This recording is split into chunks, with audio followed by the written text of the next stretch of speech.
What's up mga ka-DIY? Hindi ba nalamig ang aircon nyo? Baka katulad nito ang sira ng aircon nyo, stock amp yung compressor kasi sira na yung capacitor niya.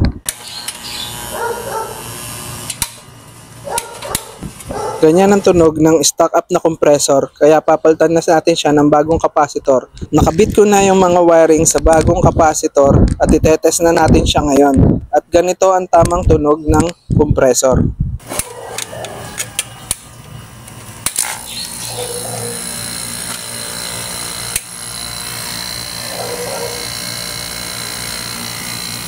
Kung gusto nyong bumili ng capacitor, click nyo lang yung link sa baba. Pero dapat alam nyo kung ilang microfarad yung capacitor nyo.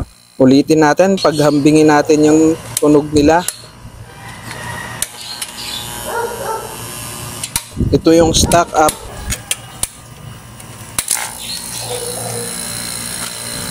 At ito naman yung okay ang compressor, yung bagong palit ng capacitor. Ito isang posibleng dahilan kung bakit ayaw lumamig ng aircon nyo. Click nyo lang yung link sa baba kung kailangan nyo ng capacitor.